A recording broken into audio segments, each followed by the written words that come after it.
Hello ಗೆಳೆಯರೇ, ನಮ್ಮ ಲಾಯಕ್ಸ್ ಪ್ರಸ್ತುತಪಡಿಸುತ್ತಿರುವ ಕನ್ನಡದಲ್ಲಿ ದೈನಂದಿನ ಸುದ್ದಿ ವಿಶ್ಲೇಷಣೆಗೆ ತಮಗೆಲ್ಲರಿಗೂ ಸ್ವಾಗತ. ಇಂದು ನಾವು ನೋಡಲಿದ್ದೇವೆ ಜನವರಿ 24, 2026 ದಿ ಹಿಂದೂ ಪತ್ರಿಕೆಯಲ್ಲಿರ್ತಕ್ಕಂಥ ಇಂಪಾರ್ಟೆಂಟ್ ಆರ್ಟಿಕಲ್ಸ್ಗಳನ್ನು. ಇವತ್ತಿನ ಮೊದಲನೇ ಆರ್ಟಿಕಲನ್ನು ತೆಗೆದುಕೊಳ್ಳುವಂಥದ್ದಾದರೆ GS ಪೇಪರ್ 2 ಪೊಲಿಟಿ ಸೆಕ್ಷನ್ ನಡಿನಲ್ಲಿ ಸೆಂಟರ್ ಹಾಗೂ ಸ್ಟೇಟ್ ರಿಲೇಷನ್ಗೆ ಸಂಬಂಧಪಟ್ಟಂತೆ ಒಂದು ಆಸ್ಪೆಕ್ಟನ್ನು ನಾವಿಲ್ಲಿ ಕನೆಕ್ಟ್ ಮಾಡ್ಬೋದು. ತಮಿಳುನಾಡು ಆಗಿರ್ಬೋದು ಅಥವಾ ಕೇರಳದಲ್ಲಿ ಮೋದಿಜಿಯವರು ಒಂದು ಪಬ್ಲಿಕ್ ಅನೌನ್ಸ್ಮೆಂಟನ್ನು ಮಾಡುವಂಥ ಸಂದರ್ಭದಲ್ಲಿ, ರ್ಯಾಲಿ ಮಾಡುವಂಥ ಸಂದರ್ಭದಲ್ಲಿ ಪಬ್ಲಿಕ್ ಮೀಟಿಂಗಲ್ಲಿ ಅಡ್ರೆಸ್ ಮಾಡಿರುವಂಥ ಒಂದು ಆಸ್ಪೆಕ್ಟನ್ನು ಇಲ್ಲಿ ಕೆಲವು ಯೋಜನೆಯನ್ನು ಮೆನ್ಷನ್ ಮಾಡಿದ್ದಾರೆ. ಯಾವ ರೀತಿಯಾಗಿ ಸೆಂಟರ್ ಹಾಗೂ ಸ್ಟೇಟ್ ರಿಲೇಷನ್ಗೆ ಸಂಬಂಧಪಟ್ಟಂಥ ಆಸ್ಪೆಕ್ಟನ್ನು ನಾವು ಗಮನ ಹರಿಸಬೇಕು. ಇಲ್ಲಿ ನೋಡಿ, ನಾವು ಡಬಲ್ ಎಂಜಿನ್ ಸರ್ಕಾರ ಅಂತ ಕರಿತೀವಿ. ಏನು ಹಾಗಂದರೆ ಡಬಲ್ ಎಂಜಿನ್ ಗೌರ್ಮೆಂಟ್ ಅಂತಂದರೆ ಏನು, ಯಾವ ರೀತಿಯಾದಂಥ ಒಂದು ನೆರೇಟಿವನ್ನು ಇಲ್ಲಿ ಕೊಡುತ್ತೆ ಅಂತಂದರೆ, ಸೆಂಟ್ರಲ್ ಗೌರ್ಮೆಂಟಲ್ಲಿ ಒಂದೇ ರೀತಿಯಾದಂಥ ಸರ್ಕಾರ ಹಾಗೂ ಸ್ಟೇಟ್ ಗೌರ್ಮೆಂಟಲ್ಲಿ ಒಂದೇ ರೀತಿಯಾದಂಥ ಸರ್ಕಾರ ಇದ್ದಿರುವಂಥ ಹಂತದಲ್ಲಿ, ಪೊಲಿಟಿಕಲ್ ಅಲಯನ್ಸ್ ಅಂತ ನಾವು ಏನು ಕರಿತೀವಿ, ಸೆಂಟರ್ ಹಾಗೂ ಸ್ಟೇಟ್ ನಡಿಯಲ್ಲಿ ಒಂದೇ ಒಂದು ರೀತಿಯಾದಂಥ ಒಂದು ಪೊಲಿಟಿಕಲ್ ಪಾರ್ಟಿ ಗವರ್ನ್ ಮಾಡ್ತಾ ಇರುವಂಥ ಸ್ಥಿತಿಗತಿಗಳಿರ್ಬೋದು. ಇದರಿಂದ ಏನು ಬೆನಿಫಿಟ್ ಆಗುತ್ತೆ, ಜನರಲಿ ಡಿಸಿಷನನ್ನು ತೆಗೆದುಕೊಳ್ಳುವಂಥ ಹಂತದಲ್ಲಿ ಫಾಸ್ಟಾಗಿ ಡಿಸಿಷನ್ಸ್ಗಳು ಆಗ್ತವೆ. ಸೇಮ್ ಸರ್ಕಾರ ಇರೋದ್ರಿಂದ ಹಾಗೂ ಪಾಲಿಸಿಯ ಒಂದು ಕೋಆರ್ಡಿನೇಷನು ಸಹ ಸರಿಯಾಗಿ ಆಗ್ತಾ ಇರ್ತಕ್ಕಂಥ ಸ್ಥಿತಿಗತಿಗಳನ್ನು ನೋಡ್ಬೋದು. ಫಂಡ್ ರಿಲೇಟೆಡ್ ಇರುವಂಥ ಒಂದು ಟ್ರಾನ್ಸ್ಫರನ್ನು ಮಾಡಿದಾಗ ಈಸಿಯಾಗಿ ಆಗುತ್ತೆ ಅನ್ನುವಂಥದ್ದು ಇದು ಸ್ಟೇಟ್ ಗೌರ್ಮೆಂಟಲ್ಲಿರ್ತಕ್ಕಂಥ ಒಂದು ವಾದ ಅಂತಲೇ ಹೇಳ್ಬೋದು. ಎಲ್ಲಿ BJP ಸರ್ಕಾರ ಇವಾಗಿದೆ ಅಲ್ಲ ಪ್ರಸ್ತುತವಾಗಿ, ಅವರು ಒಂದು ಕನ್ಸರ್ನನ್ನು ವ್ಯಕ್ತಪಡಿಸ್ತಾನೆ ಇರ್ತಾರೆ. ಫಂಡ್ ಅಲೋಕೇಶನ್ಗೆ ಸಂಬಂಧಪಟ್ಟಂತೆ, ಕೋಆರ್ಡಿನೇಷನ್ಗೆ ಸಂಬಂಧಪಟ್ಟಂಥ ಒಂದು ಆಸ್ಪೆಕ್ಟನ್ನು ಅವರು ಅಡ್ರೆಸ್ ಮಾಡ್ತಾನೆ ಇರ್ತಾರೆ ಅಂತಲೇ ಹೇಳ್ಬೋದು. ಸೊ ಈ ಒಂದು ಹಂತದಲ್ಲಿ ಡಬಲ್ ಎಂಜಿನ್ ಗೌರ್ಮೆಂಟ್ ನೆರೇಟಿವ್ ಅಂತ ಬಂದಾಗ ನಾವು ಇದನ್ನು ಪೊಲಿಟಿಸೈಸ್ ಮಾಡುವಂಥದ್ದಲ್ಲ. ಸ್ಟೇಟ್ನ ಒಂದು ಅಟಾನಮಿ ಅಂಡರ್ಮೈನ್ ಆಗ್ತಾ ಇದೆ ಅನ್ನುವಂಥ ಒಂದು ಕ್ವಶನ್ ಮಾರ್ಕ್ಗಳು ಇದ್ದಾವೆ.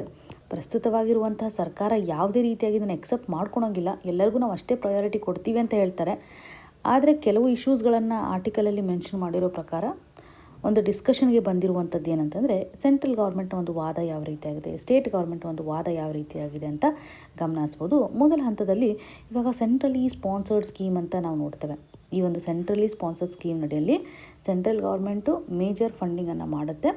ಬಟ್ ಸ್ಟೇಟ್ ಗೌರ್ಮೆಂಟು ಸಹ ಏನು ಮಾಡಬೇಕಾಗುತ್ತೆ, ಫಂಡಿಂಗನ್ನು ಮಾಡೋದ್ರ ಮುಖಾಂತರ ಒಂದು ಶೇರಿಂಗ್ ಇರುತ್ತೆ. 60-40 ಈ ರೀತಿಯಂಥ ಒಂದು ಶೇರಿಂಗ್ನ ಆಧಾರದ ಮೇಲೆ, ಜನರಲಿ ಬೇಸ್ಡ್ ಅಪಾನ್ ದ ರೀಜನ್ನ ಆಧಾರದ ಮೇಲೆ ಯಾವ ರೀತಿ ಅಂತ ಸ್ಟೇಟ್ಗೆ ನಾವು ಅಲೋಕೇಶನ್ಸನ್ನು ಮಾಡ್ತಾ ಇದ್ದೀವಿ ಅಂತ. ಈ ಒಂದು ಸೆಂಟ್ರಲಿ ಸ್ಪಾನ್ಸರ್ಡ್ ಸ್ಕೀಮ್ ಅಂತ ನಾವು ನೋಡಿದಾಗ ಇಂಪ್ಲಿಮೆಂಟೇಷನ್ ಮಾಡುವಂಥ ಹಂತದಲ್ಲಿ ಸ್ಟೇಟ್ಗಳು ಫೇಲ್ ಆಗ್ತಾ ಇದೆ ಅಂತ ಸೆಂಟ್ರಲ್ ಗೌರ್ಮೆಂಟು ಸಹ ಒಂದು ಆರ್ಗ್ಯುಮೆಂಟನ್ನು ಮಾಡ್ತಾ ಇದೆ. ಎಸ್ಪೆಷಲಿ ಈ ಒಂದು ಆರ್ಟಿಕಲ್ ನಡಿಯಲ್ಲಿ ಇಂಪಾರ್ಟೆಂಟ್ಲಿ 2 ಯೋಜನೆಯನ್ನು ಮೆನ್ಷನ್ ಮಾಡಿದ್ದಾರೆ. ನಮಗೆ ಎಕ್ಸಾಮಿನೇಷನ್ ಪರ್ಸ್ಪೆಕ್ಟಿವಲ್ಲಿ ಬಹುಮುಖ್ಯವಾಗಿ ಇಂಪಾರ್ಟೆಂಟ್ ಅಂತಲೇ ಹೇಳ್ಬೋದು. ಸೊ ಪ್ರಸ್ತುತವಾಗಿ ಒಂದು ಪ್ರಧಾನಮಂತ್ರಿ ಆವಾಸ್ ಯೋಜನೆ ಅಂತ ಕೇಳಿರ್ತೀರಲ್ವಾ. ಸೊ ಆವಾಸ್ ಯೋಜನೆ ಅಂತಂದರೆ ಏನು ಅಂತ ನಾವು ಅರ್ಥ ಮಾಡ್ಕೋಬೇಕಾಗುತ್ತೆ. ಪ್ರಧಾನಮಂತ್ರಿ ಆವಾಸ್ ಯೋಜನಾ ಇದು ಒಂದು ಅರ್ಬನ್ ಏರಿಯಾದಲ್ಲಿ ಇರುವಂಥ ಆಸ್ಪೆಕ್ಟನ್ನು ಗಮನ ಹರಿಸ್ಬೋದು. ಮನೆಗಳನ್ನು ಕಟ್ಟಿಸ್ಕೊಡ್ಲಿಕ್ಕೆ ಇರ್ತಕ್ಕಂಥ ಯೋಜನೆ. ಜೊತೆಗೆ PM ಶ್ರೀ ಅಂತಕ್ಕಂಥ ಒಂದು ಯೋಜನೆ, PM ಶ್ರೀ ಸ್ಕೂಲ್ಸ್ಗೆ ಸಂಬಂಧಪಟ್ಟಂತೆಯೂ ಸಹ ಸೆಂಟ್ರಲ್ ಗೌರ್ಮೆಂಟ್ ಒಂದು ಆರ್ಗ್ಯುಮೆಂಟನ್ನು ಮಾಡ್ತಾ ಇದೆ. ಇಲ್ಲಿ ಒಂದು ನಾನ್ ಕೋಆಪ್ರೇಷನ್ ಆಗ್ತಾ ಇದೆ. ಈ ಒಂದು ಯೋಜನೆಗಳನ್ನು ಇಂಪ್ಲಿಮೆಂಟ್ ಮಾಡುವಂಥ ಹಂತದಲ್ಲಿ ಸೆಂಟ್ರಲ್ ಗೌರ್ಮೆಂಟ್ ಹಾಗೂ ಸ್ಟೇಟ್ ಗೌರ್ಮೆಂಟ್ಗಳ ಮಧ್ಯೆ ಕೋಆಪ್ರೇಷನ್ ಸರಿಯಾಗಿ ಆಗ್ತಾ ಇಲ್ಲ ಅಂತ. ಯಾಕೆಂದರೆ ಸ್ಟೇಟ್ ಗೌರ್ಮೆಂಟ್ ಒಂದು ಆರ್ಗ್ಯುಮೆಂಟನ್ನು ಅಬ್ಸರ್ವ್ ಮಾಡಿ, ಸ್ಟೇಟ್ ಗೌರ್ಮೆಂಟ್ ಯಾವುದೇ ಒಂದು ಯೋಜನೆ ಅಂತ ತೆಗೆದುಕೊಂಡಾಗ, ಅದರಲ್ಲೂ ಸೆಂಟ್ರಲಿ ಸ್ಪಾನ್ಸರ್ ಸ್ಕೀಮ್ ಅಂತಲೇ ನಾವು ತೆಗೆದುಕೊಂಡಾಗ ಸರಿಯಾದಂಥ ಒಂದು ಫ್ಲೆಕ್ಸಿಬಿಲಿಟಿ ಅವ್ರಿಗೆ ಇರೋದಿಲ್ಲ. ಕೇವಲ ಸೆಂಟ್ರಲ್ ಗೌರ್ಮೆಂಟ್ ಒಂದು ಪ್ಲ್ಯಾನನ್ನು ಮಾಡಿರುತ್ತೆ, ಅದನ್ನು ಎಕ್ಸಿಕ್ಯೂಟ್ ಮಾಡುವಂಥ ಆಸ್ಪೆಕ್ಟ್ಗಳು ಜಾಸ್ತಿ ಇರುತ್ತೆ.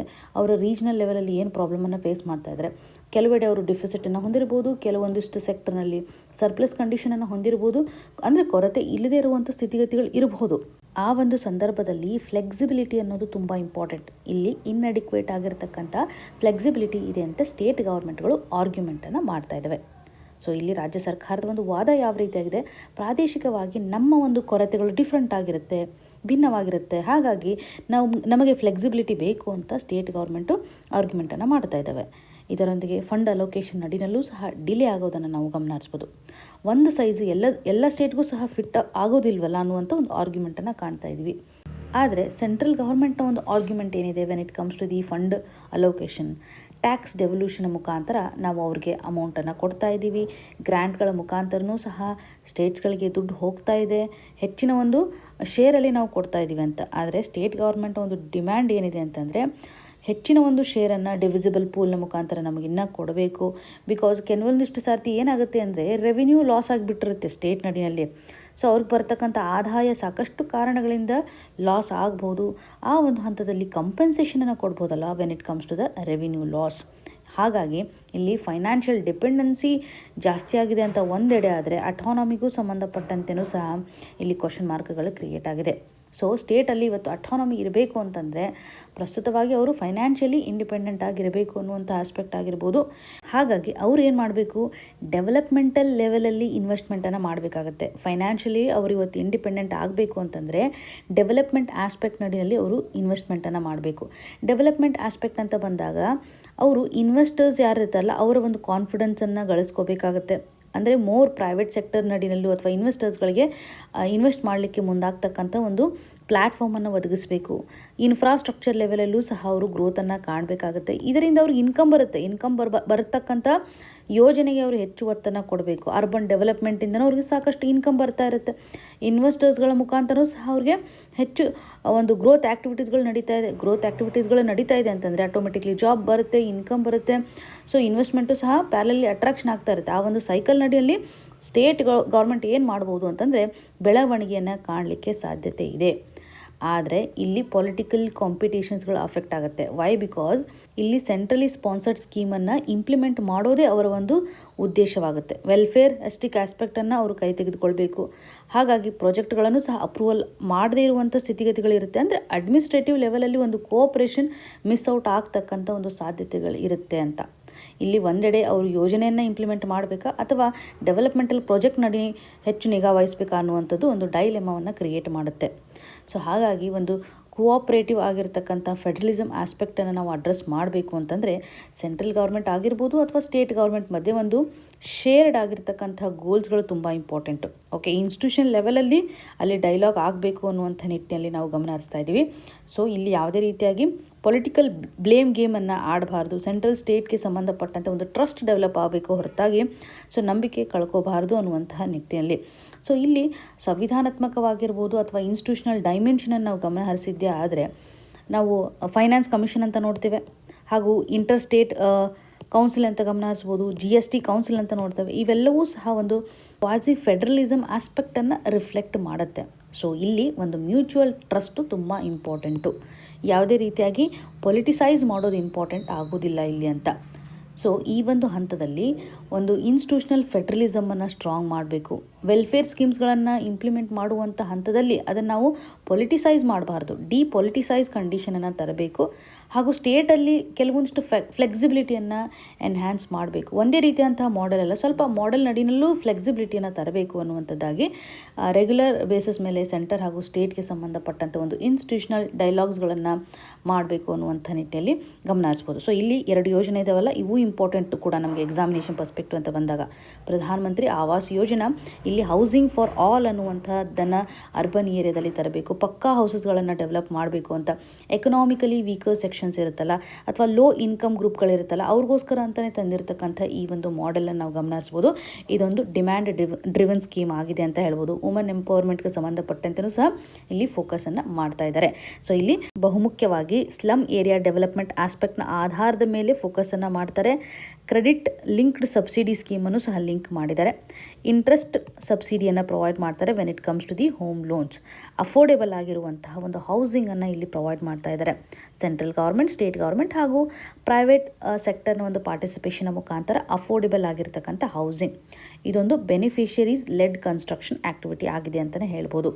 ಬೆನಿಫಿಷರೀಸ್ಗೆ ಸಹಕಾರಿ ಆಗ್ತಕ್ಕಂತಹ ಒಂದು ಮನೆಗಳನ್ನು ಕಟ್ಕೊಡ್ತಾರೆ ಅಂತ.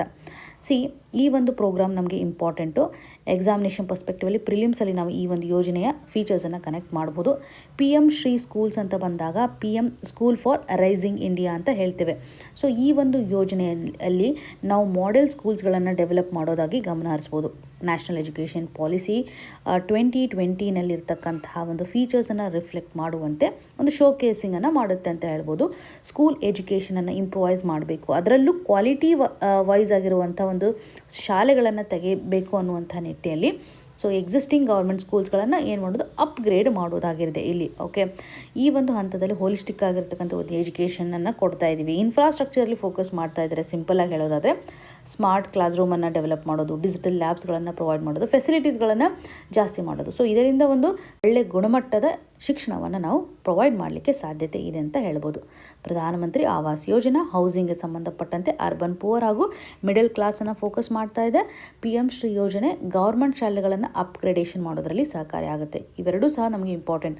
ಕ್ವಾಲಿಟಿ ಎಜುಕೇಷನ್ ಅಥವಾ ಕ್ವಾಲಿಟಿ ವೈಸ್ ಶಾಲೆಗಳನ್ನು ನಾವು ಡೆವಲಪ್ ಮಾಡುವಂಥ ಒಂದು ಓರಿಯೆಂಟೇಷನ್ ಇಟ್ಕೊಂಡು ಯೋಜನೆಯನ್ನು ಸ್ಟಾರ್ಟ್ ಮಾಡಿದರೆ ಅಫೋರ್ಡೆಬಲ್ ಹೌಸಿಂಗ್ಗೆ ಸಂಬಂಧಪಟ್ಟಂತೆ ಎಕ್ಸಾಮಿನೇಷನ್ ಅಂತ ಬಂದಾಗ ಪ್ರಿಲಿಮ್ಸಲ್ಲಿ ಇಂಪಾರ್ಟೆಂಟ್, ಈವನ್ ಮೇನ್ಸಲ್ಲೂ ಸಹ ಎಜುಕೇಷನ್ ರಿಲೇಟೆಡ್ ಇರತಕ್ಕಂಥ ಅಡ್ರೆಸ್ ಮಾಡುವಾಗ, ಅರ್ಬನ್ ಡೆವಲಪ್ಮೆಂಟ್ ಆಸ್ಪೆಕ್ಟ್ನ ಆಧಾರದ ಮೇಲೆ ಅಡ್ರೆಸ್ ಮಾಡುವಾಗ ಈ ಒಂದು ಯೋಜನೆ ನೀವು ಯೂಸ್ ಮಾಡ್ಕೋಬೋದು. ಈ ಒಂದು ಇಶ್ಯೂಗೆ ಸಂಬಂಧಪಟ್ಟಂತೆ ಇಷ್ಟು ಇನ್ಫಾರ್ಮೇಷನ್ಸನ್ನು ನಾವು ಕನೆಕ್ಟ್ ಮಾಡ್ಬೋದು. ಇನ್ನು ಮುಂದಿನದಾಗಿ mindless killing, Manipur is still reeling from the mishandling of the 2023 protests. ಈ ಒಂದು ಇಶ್ಯೂ ನಮಗೆ GS ಪೇಪರ್ 2 ನಡಿಯಲ್ಲಿ ಪಾಲಿಟಿ ಸೆಕ್ಷನಲ್ಲಿ ಸೆಂಟರ್ ಹಾಗೂ ಸ್ಟೇಟ್ ರಿಲೇಷನ್ಗೆ ಸಂಬಂಧಪಟ್ಟಂತೆ ಹಾಗೂ GS ಪೇಪರ್ 3 ಅಂತ ಬಂದಾಗ ಸೆಕ್ಯೂರಿಟಿ ಆಸ್ಪೆಕ್ಟ್ ಅಂತ ಸ್ಟಡಿ ಮಾಡ್ತೀವಲ್ವ, ಅಲ್ಲಿ ಇಂಟರ್ನಲ್ ಡಿಸ್ಟರ್ಬೆನ್ಸ್ನ ಆಧಾರದ ಮೇಲೆ ಸ್ಟೇಟಲ್ಲಿ ಇರ್ತಕ್ಕಂಥ ಒಂದು ಅನ್ರೆಸ್ಟ್ ಕಂಡೀಷನ್ ಇಲ್ಲಿ ಕನೆಕ್ಟ್ ಮಾಡ್ಬೋದು. ಆರ್ಟಿಕಲ್ಗೆ ಸಂಬಂಧಪಟ್ಟಂತಹ ಒಂದು ಬ್ಯಾಕ್ಗ್ರೌಂಡ್ ಇನ್ಫಾರ್ಮೇಷನ್, ಯಾಕೆ ಇಲ್ಲಿ ಇಷ್ಟೊಂದು ಅನ್ಸರ್ಟನಿಟಿ ಕ್ರಿಯೇಟ್ ಆಗಿದೆ ಮಣಿಪುರದಲ್ಲಿ ಇರ್ತಾ ಇರುವಂಥ ಒಂದು ಸ್ಥಿತಿಗತಿಗೆ ಸಂಬಂಧಪಟ್ಟಂತೆ. ರೀಸೆಂಟ್ಲಿ ಈ ಒಂದು ಎತ್ನಿಕ್ ಕಾನ್ಫ್ಲಿಕ್ಟ್ನಿಂದಾಗಿ ಸಾಕಷ್ಟು ಜನರ ಒಂದು ಸಾವಾಗ್ತಾ ಇದೆ, ಕಿಲ್ಲಿಂಗ್ ಆಗ್ತಾ ಇದೆ. ಈ ಒಂದು ಹಂತದಲ್ಲಿ ಟೆನ್ಷನ್ ಕ್ರಿಯೇಟ್ ಆಗಿದೆ ಅಂತ ನೋಡ್ತಾ ಇದ್ದೀವಿ. ಬ್ಯಾಕ್ಗ್ರೌಂಡ್ ಏನಿದೆ ಅಂತಂದರೆ, ಮಣಿಪುರ್ ಸ್ಟೇಟನ್ನು ನಾವು ಕನ್ಸಿಡರ್ ಮಾಡಿದಾಗ ಇದೊಂದು ಮಲ್ಟಿ ಎಥನಿಕ್ ಸ್ಟೇಟ್ ಅಂತ ಅನಿಸ್ಕೊಳ್ಳುತ್ತೆ. ಯಾಕೆಂದರೆ ಇಲ್ಲಿ ಸಾಕಷ್ಟು ಎಥನಿಕ್ ಗ್ರೂಪ್ಗಳ ಒಂದು ಪ್ರೆಸೆನ್ಸನ್ನು ನೋಡ್ತಾ ಇದ್ವಿ. ಟೋಟಲಿ 33 ರಿಕಗ್ನೈಸ್ಡ್ ಟ್ರೈಬಲ್ ಗ್ರೂಪ್ಸ್ಗಳ ಒಂದು ಪ್ರೆಸೆನ್ಸನ್ನು ಕಾಣ್ತಾ ಇದ್ವಿ. ಮೇಜರ್ಲಿ ಇಲ್ಲಿ ಕಂಡು ಬರ್ತಾ ಇರ್ತಕ್ಕಂಥ ಟ್ರೈಬಲ್ ಗ್ರೂಪ್ ಅಂತಂದರೆ ಮೀಟೀಸ್ ಅಂತ ನಾವು ಕರಿತೀವಿ. ಮೀಟೀಸ್ ಕಮ್ಯುನಿಟಿ ವ್ಯಾಲಿನಲ್ಲಿ ವಾಸವಾಗಿರ್ತಕ್ಕಂಥ ಈ ಒಂದು ಕಮ್ಯುನಿಟಿಯನ್ನು ಗಮನಿಸ್ಬೋದು. ಹಿಲ್ ರೀಜನಲ್ಲಿ ಹೆಚ್ಚು ಕಂಡು ಬರ್ತಾ ಇರ್ತಕ್ಕಂತಹ ಕೂಕಿ ಝೂ ಕಮ್ಯುನಿಟಿಯನ್ನು ಸಹ ನಾವು ಗಮನಿಸ್ಬೋದು. ಸೊ ನಾಗಾಜು ಪ್ರೆಸೆಂಟ್ ಇರೋದನ್ನು ನಾವು ಕಾಣ್ತಾ ಇದ್ದೀವಿ. ಈ ರೀತಿಯಾಗಿ ಮಣಿಪುರದಲ್ಲಿ ನಿಯರ್ಲಿ 33 ರಿಕಗ್ನೈಸ್ಡ್ ಟ್ರೈಬಲ್ ಗ್ರೂಪ್ಗಳಿದ್ದಾವೆ. ಸೊ ಇಲ್ಲಿ ಮಲ್ಟಿ ಎಥನಿಕ್ ಕಂಡೀಷನನ್ನು ನಾವು ಕಾಣ್ತಾ ಇದ್ದೀವಿ. ಹಿಸ್ಟಾರಿಕಲಿ ನಾವು ಗಮನ ಹರಿಸಿದಾಗ ಈ ಎಲ್ಲ ಕಮ್ಯುನಿಟೀಸ್ಗಳು ಕೋ ಎಕ್ಸಿಸ್ಟೆನ್ಸನ್ನು ತೋರಿಸ್ತಾ ಇತ್ತು. ಹೊಂದಾಣಿಕೆ ಮುಖಾಂತರ ಬಾಳ್ವೆ ಮಾಡ್ತಾ ಇರೋದನ್ನು ನಾವು ಗಮನ ಹರಿಸ್ತಾ ಇದ್ವಿ. ಸೋಷಲಿ ಇರ್ಬೋದು, ಎಕನಾಮಿಕಲಿ ಇರ್ಬೋದು, ಒಂದು ಇಂಟರ್ ಡಿಪೆಂಡೆನ್ಸನ್ನು ತೋರಿಸ್ತಾ ಇತ್ತು. ಸೊ ಆರ್ಥಿಕವಾಗಿ ಮತ್ತು ಸಾಮಾಜಿಕವಾಗಿ ಒಂದು ಡಿಪೆಂಡೆನ್ಸಿಯನ್ನು ತೋರಿಸೋದ್ರ ಮುಖಾಂತರ ಬದುಕ್ತಾ ಇರೋದನ್ನು ನೋಡ್ತಾ ಇದ್ವಿ. ಇಮಿಡಿಯೇಟ್ಲಿ ಏನು ಪ್ರಾಬ್ಲಮಲ್ಲಿ ಕ್ರಿಯೇಟ್ ಆಗಿದೆ ಅಂದರೆ 2023ರಲ್ಲಿ ಏನಾಗುತ್ತೆ, ಒಂದು ವೈಲೆನ್ಸ್ ಸ್ಟಾರ್ಟ್ ಆಗಿರೋದನ್ನು ಗಮನಿಸ್ಬೋದು. Why? Because reason is very very important. ಮಣಿಪುರದಲ್ಲಿರ್ತಕ್ಕಂಥ ಹೈಕೋರ್ಟ್ ಏನು ಮಾಡುತ್ತೆ, ಒಂದು ಡಿಸಿಷನನ್ನು ತೆಗೆದುಕೊಳ್ಳುತ್ತೆ. ಈ ಒಂದು ನಿರ್ಧಾರದಿಂದಾಗಿ ಅನ್ರೆಸ್ಟ್ ಕಂಡೀಷನ್ ಆಗಿದೆ ಅಂತಲೇ ಹೇಳ್ಬೋದು. ಇವಾಗ ಮಣಿಪುರ್ ಸ್ಟೇಟ್ ನಡಿನಲ್ಲಿ ಮೀಟಿ ಕಮ್ಯುನಿಟೀಸ್ ಅಂತ ನಾವೇನು ನೋಡಿದ್ವಲ್ಲ, ಈ ಒಂದು ಮೀಟಿ ಕಮ್ಯುನಿಟೀಸ್ಗೆ ST ಸ್ಟೇಟಸನ್ನು ಪ್ರೊವೈಡ್ ಮಾಡಬೇಕು ಅಂತ ಮಣಿಪುರ್ ಹೈಕೋರ್ಟ್ ಹೇಳುತ್ತೆ. ಮಣಿಪುರ್ ಹೈಕೋರ್ಟ್ನ ಒಂದು ತೀರ್ಪಿನ ಆಧಾರದ ಮೇಲೆ ಇವರಿಗೆ ಶೆಡ್ಯೂಲ್ಡ್ ಟ್ರೈಬ್ ಸ್ಟೇಟಸನ್ನು ಪ್ರೊವೈಡ್ ಮಾಡಬೇಕು ಅಂತ. ಇದರಿಂದ ರಿಮೇನಿಂಗ್ ಟ್ರೈಬಲ್ ಗ್ರೂಪ್ಸ್ಗಳು ಏನಿದಾವಲ್ಲ ಇವೆಲ್ಲವೂ ಸಹ ಅಪೋಸಿಷನನ್ನು ಮಾಡ್ತಾ ಇದೆ. ಬಿಕಾಸ್ ಅಲ್ಲಿ ಏನಾಗುತ್ತೆ ಅಂದರೆ ಪೊಲಿಟಿಕಲ್ ರೈಟ್ ಆಗಿರ್ಬೋದು, ಎಕನಾಮಿಕ್ ರೈಟ್ ಆಗಿರ್ಬೋದು, ಇವೆಲ್ಲವೂ ಸಹ ಅಲ್ಟ್ರೇಷನ್ ಆಗುವಂಥ ಒಂದು ಸಾಧ್ಯತೆ ಇರುತ್ತೆ. ಇವಾಗ ನೋಡಿ, ಯಾಕೆ ಬೇರೆಯವರಿಗೆ ST ಸ್ಟೇಟಸನ್ನು ಕೊಡೋದ್ರ ಮುಖಾಂತರ ಟ್ರೈಬಲ್ ಗ್ರೂಪ್ಸ್ಗಳು ಇವತ್ತು ಫೈಟ್ ಮಾಡಬೇಕು? ಅವರ ಒಂದು ಐಡೆಂಟಿಟಿಗೆ ಸಂಬಂಧಪಟ್ಟಂಥ ಕ್ವಶನ್ ಮಾರ್ಕ್ ಇಲ್ಲಿ ಕ್ರಿಯೇಟ್ ಆಗುತ್ತೆ.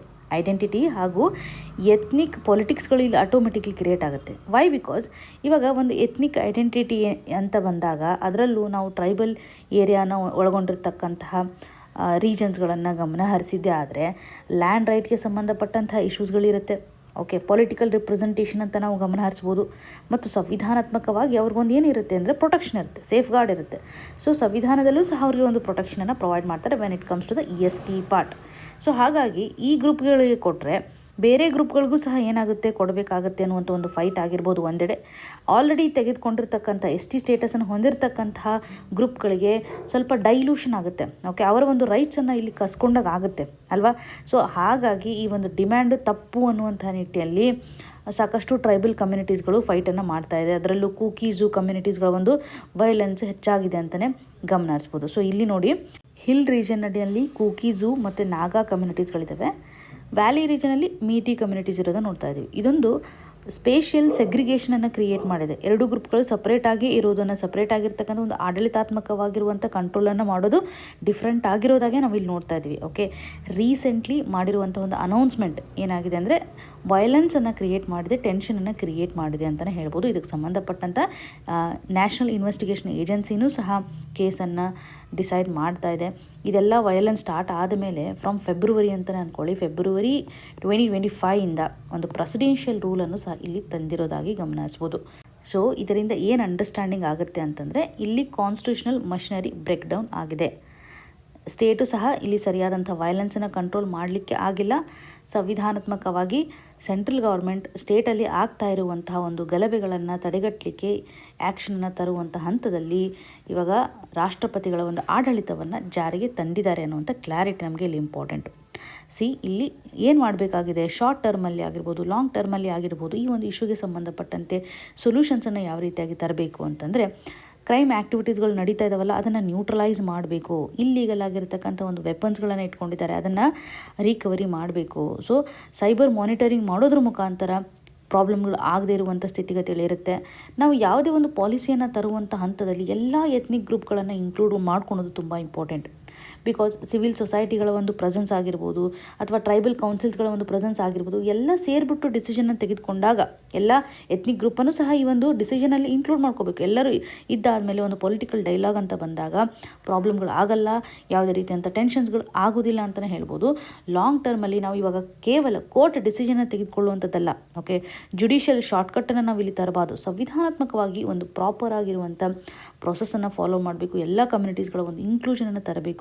ಇದರಿಂದ ನಮ್ಮ ಫೆಡ್ರಲ್ ಇನ್ಸ್ಟಿಟ್ಯೂಷನನ್ನು ಸಹ ಸ್ಟ್ರಾಂಗ್ ಮಾಡಲಿಕ್ಕೆ ಸಾಧ್ಯತೆ ಇದೆ.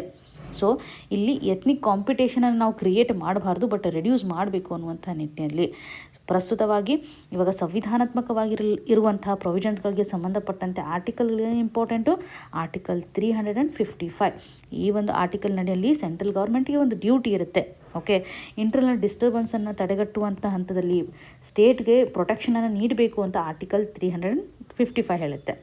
ಅದೇ ನಾವು ಆರ್ಟಿಕಲ್ 356 ಅಂತ ನೋಡೋದಾದರೆ ಪ್ರೆಸಿಡೆನ್ಷಿಯಲ್ ರೂಲ್ಗೆ ಸಂಬಂಧಪಟ್ಟಂಥ ಒಂದು ಡಿಸ್ಕಷನನ್ನು ಮಾಡುತ್ತೆ.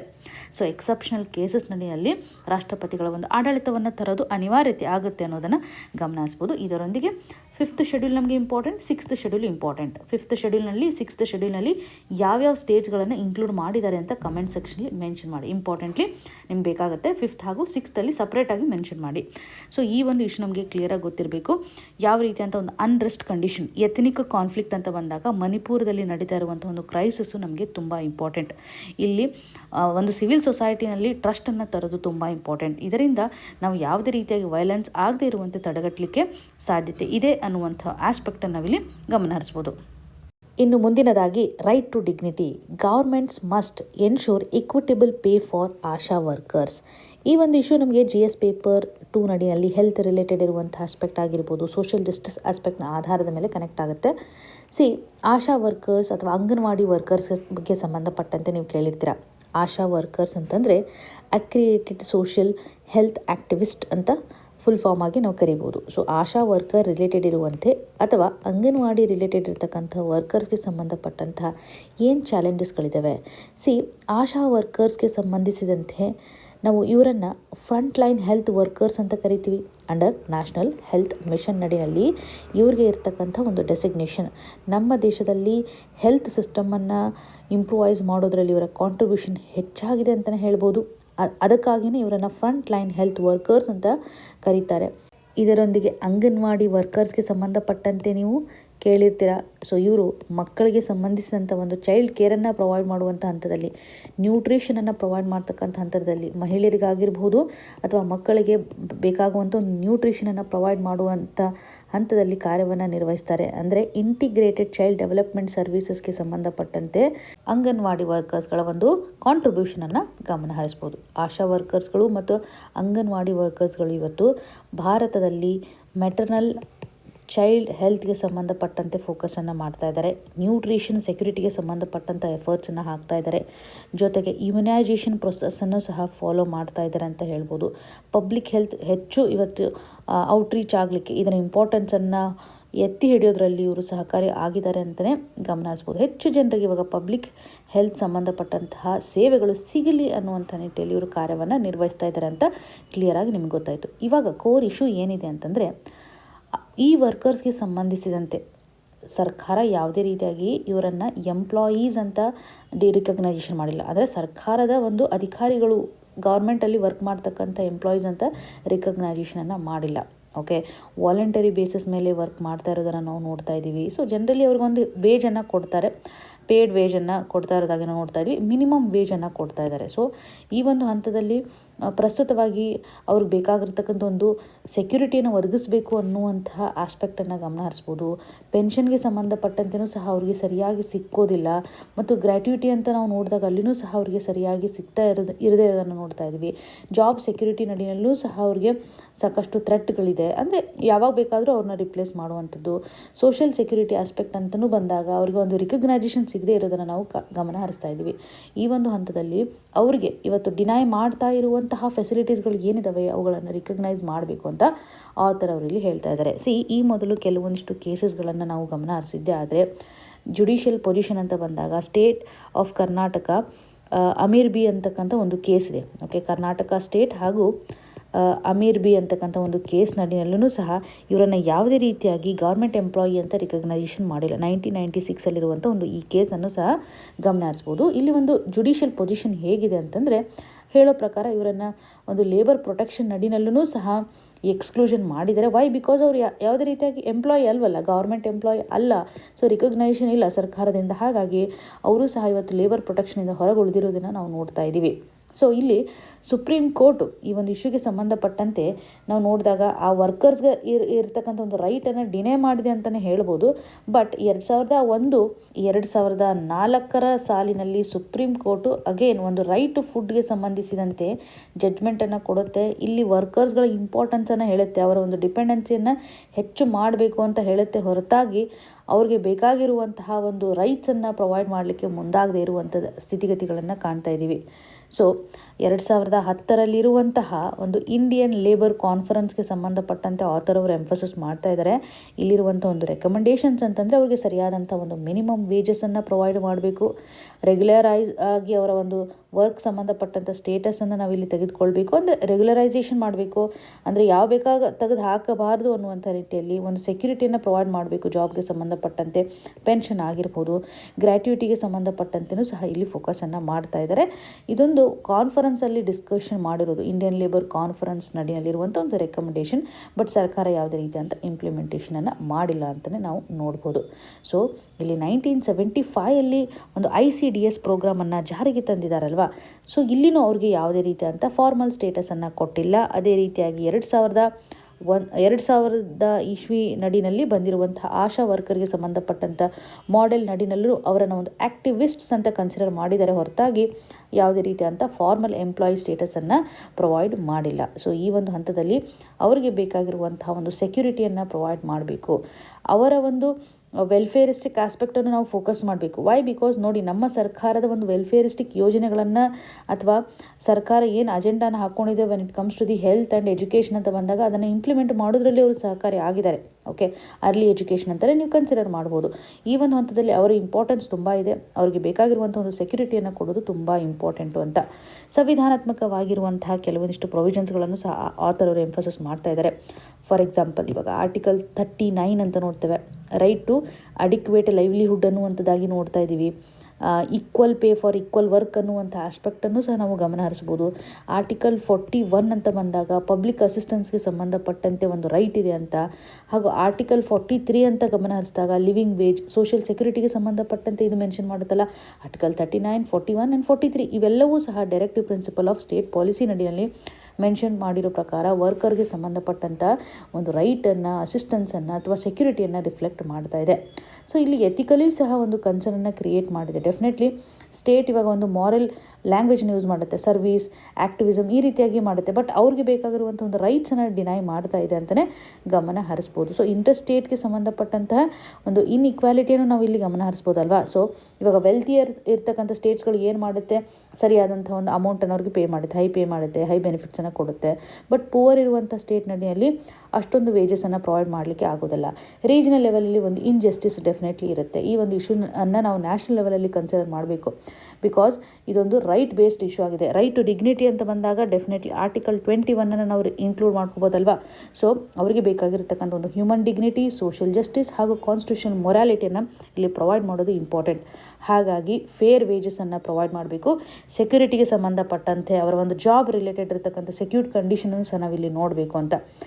ಲೇಬರ್ ಕೋಡ್ಸ್ ಆ್ಯಂಗಲ್ ಅಂತ ನಾವು ಕನ್ಸಿಡರ್ ಮಾಡೋದಾದರೆ 2020ನಲ್ಲಿ ಇರ್ತಕ್ಕಂಥ ಲೇಬರ್ ಕೋಡ್ಸ್ ನಡಿನಲ್ಲೂ ಸಹ ಗಿಗ್ ವರ್ಕರ್ಸ್ಗೆ ಸಂಬಂಧಪಟ್ಟಂತೆ ರಿಕಗ್ನೈಸೇಷನನ್ನು ಮಾಡಿದ್ದೀವಿ, ಪ್ಲ್ಯಾಟ್ಫಾರ್ಮ್ ವರ್ಕರ್ಗೆ ಸಂಬಂಧಪಟ್ಟಂತೆ ಮಾಡಿದ್ದೀವಿ. ಆಶಾ ಅಂಗನವಾಡಿ ವರ್ಕರ್ ರಿಲೇಟೆಡ್ ಇರುವಂಥ ಎಕ್ಸ್ಪ್ಲಿಸಿಟ್ಲಿ ಯಾವುದೇ ರೀತಿಯಾದಂಥ ಸ್ಟ್ಯಾಟ್ಯುಟರಿ ಸ್ಟೇಟಸನ್ನು ಮೆನ್ಷನ್ ಮಾಡಿಲ್ಲ ಅನ್ನುವಂಥ ನಿಟ್ಟಿನಲ್ಲಿ. ಸೊ ಇವಾಗ ಪ್ರಸ್ತುತವಾಗಿ ತೆಗೆದುಕೊಳ್ಬೇಕಾಗಿರ್ತಕ್ಕಂತಹ ಇಮಿಡಿಯೇಟ್ ಸ್ಟೆಪ್ ಅಂತಂದರೆ ಅವರ ಒಂದು ವೇಜನ್ನು ರಿವೈಸ್ ಮಾಡಬೇಕು. ಸೊ ಯೂನಿಫಾರ್ಮ್ ಆಗಿ ನ್ಯಾಷನಲ್ ಲೆವೆಲಲ್ಲಿ ಒಂದು ವೇಜನ್ನು ಪ್ರೊವೈಡ್ ಮಾಡಬೇಕು. ಒಂದು ಸ್ಟ್ಯಾಟ್ಯುಟರಿ ಎಂಪ್ಲಾಯಿ ಸ್ಟೇಟಸನ್ನು ನಾವು ಕೊಡಬೇಕಾಗುತ್ತೆ. ಸ್ಟ್ರಕ್ಚರಲೈಸ್ ಕೊಡೋದ್ರಿಂದ ನಮ್ಮ ಒಂದು ಲೇಬರ್ ಕೋಡ್ ನಡಿನಲ್ಲೂ ಸಹ ಅವ್ರಿಗೆ ಬೆನಿಫಿಟ್ ಸಿಗುತ್ತೆ. ಮಿನಿಮಮ್ ವೇಜ್ ಆ್ಯಕ್ಟ್ನಿಂದ ಅವರು ಬೆನಿಫಿಟನ್ನು ತೆಗೆದುಕೊಳ್ಬೋದು. ಸೋಷಿಯಲ್ ಸೆಕ್ಯೂರಿಟಿ ಕೋಡಿಂದನೂ ಸಹ ಬೆನಿಫಿಟನ್ನು ತೆಗೆದುಕೊಳ್ಳಲಿಕ್ಕೆ ಸಾಧ್ಯತೆ ಇದೆ.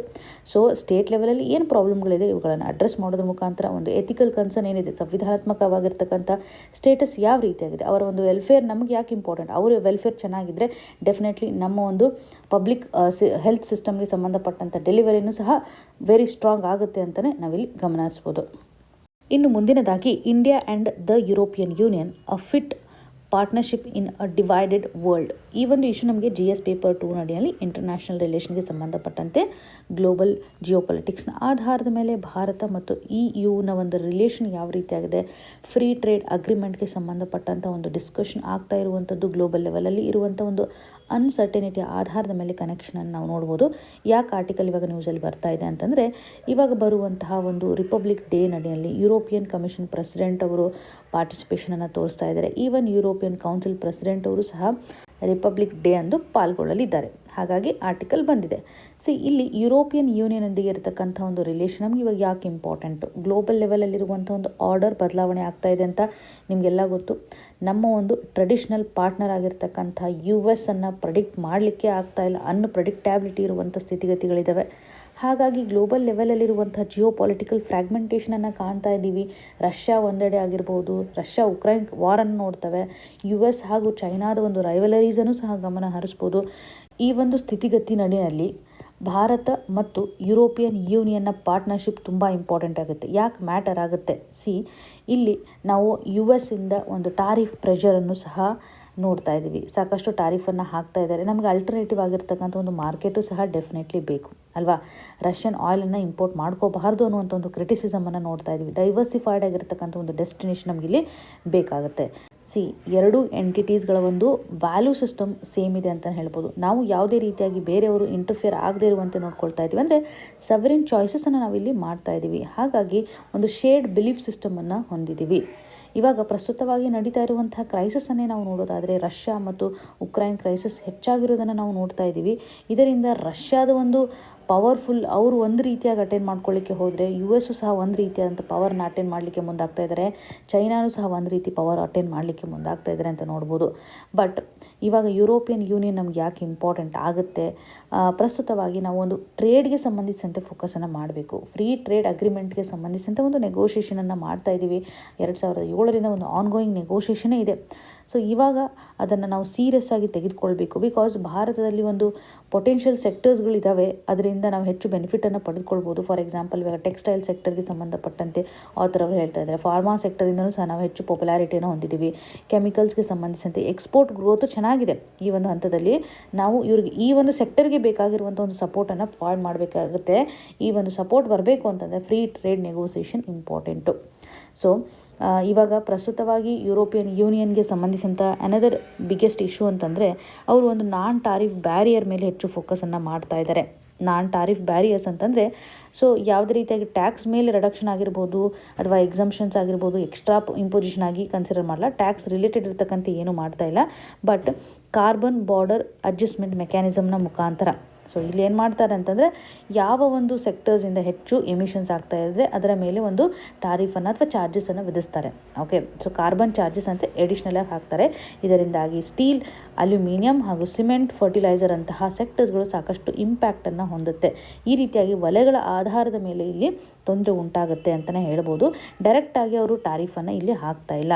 ಈ ಒಂದು ಹಂತದಲ್ಲಿ ಭಾರತಕ್ಕೆ ಒಂದು ಕನ್ಸರ್ನ್ ಕ್ರಿಯೇಟ್ ಆಗಿದೆ. ಈ ಒಂದು ಕಾರ್ಬನ್ ಬಾರ್ಡರ್ ಅಡ್ಜಸ್ಟ್ಮೆಂಟ್ ಮೆಕ್ಯಾನಿಸಮ್ನ ಮುಖಾಂತರ ಒಂದು ಕನ್ಸರ್ನ್ ಕ್ರಿಯೇಟ್ ಆಗಿದೆ. ಹಾಗಾಗಿ ನಾವು ಎಫೆಕ್ಟಿವ್ ಲೆವೆಲಲ್ಲಿ ಫ್ರೀ ಟ್ರೇಡ್ ಅಗ್ರಿಮೆಂಟನ್ನು ಸೈನ್ ಹಾಕಬೇಕು ಅಂತ. ಸೊ ಇವಾಗ ಡಿಫೆನ್ಸ್ ಮತ್ತು ಸೆಕ್ಯೂರಿಟಿ ಕೋಆಪರೇಷನ್ ಅಂತಲೂ ಬಂದಾಗ ಯುರೋಪಿಯನ್ ಯೂನಿಯನ್ನ ಒಂದು ಪ್ರಪೋಸಲನ್ನು ಗಮನ ಹರಿಸ್ಬೋದು. ಓಕೆ, ಸೊ ಸೆಕ್ಯೂರಿಟಿ ಡಿಫೆನ್ಸ್ ಪಾರ್ಟ್ನರ್ಶಿಪ್ಗೆ ಸಂಬಂಧಪಟ್ಟಂತೆ ಇವಾಗ ಹೇಗೆ ನಾವು ಜಪಾನ್, ಸೌತ್ ಕೊರಿಯಾದೊಂದಿಗೆ ಮಾಡಿದ್ವಲ್ಲ, ಭಾರತದೊಂದಿಗೂ ಮಾಡಬೇಕು ಅನ್ನೋಂಥ ಒಂದು ಪ್ರಪೋಸಲ್ ಆಗಿರ್ಬೋದು.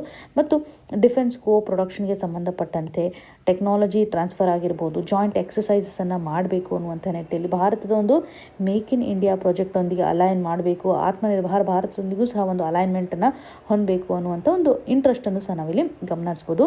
ಸೊ ಪ್ರಸ್ತುತವಾಗಿ ನಾವು ಡಾಮಿನೇಟ್ ಆಗ್ತಾ ಇರುವಂತಹ US, ಚೈನಾ ಹಾಗೂ ರಷ್ಯಾ ಇವುಗಳೊಂದಿಗೆ ಸೇಫಾಗಿರಬೇಕು, ಸೇಫ್ ಗೇಮ್ ಮಾಡಬೇಕು ಅಂತಂತಂದರೆ ಯುರೋಪಿಯನ್ ಯೂನಿಯನ್ನೊಂದಿಗೆ ಪಾರ್ಟ್ನರ್ಶಿಪ್ ನಮಗೆ ತುಂಬ ಇಂಪಾರ್ಟೆಂಟು. ಸೊ ಈ ಒಂದು ಆರ್ಟಿಕಲ್ ನಡೆಯಲ್ಲಿ ಆಥರ್ ಅವರು ಎಂಫಸಸ್ ಮಾಡ್ತಾ ಇರೋದು, ನಾವು ಫ್ರೀ ಟ್ರೇಡ್ ಅಗ್ರಿಮೆಂಟ್ ಮಾಡಬೇಕು ಅಂತ ಮುಂದಾಗಿದ್ವಲ್ಲ, ಅದನ್ನು ಫಾಸ್ಟಾಗಿ ಮಾಡಬೇಕು, ಫ್ಲೆಕ್ಸಿಬಲ್ ಆಗಿ ಮಾಡಬೇಕು. ಅವರ ಒಂದು ಮೆಕ್ಯಾನಿಸಮ್ಗೂ ಯಾವುದೇ ರೀತಿಯಾಗಿ ತೊಂದರೆ ಆಗದೆ, ನಮ್ಮ ಒಂದು ಟ್ರೇಡ್ಗೂ ಯಾವುದೇ ರೀತಿಯಂಥ ತೊಂದರೆ ಆಗದೇ ಇರುವಂತೆ ನಾವು ನೋಡ್ಕೊಳ್ಬೇಕು. ಬಿಕಾಸ್ ಕ್ಲೀನ್ ಎನರ್ಜಿಗೆ ಸಂಬಂಧಪಟ್ಟಂತೆ ಎಕ್ಸ್ಪ್ಯಾನ್ಷನ್ ಮಾಡೋದು ಸಹ ತುಂಬ ಇಂಪಾರ್ಟೆಂಟ್. ಕ್ರಿಟಿಕಲ್ ಟೆಕ್ನಾಲಜಿಯನ್ನು ಹೊಂದೋದು ಇಂಪಾರ್ಟೆಂಟ್ ಆಗುತ್ತೆ.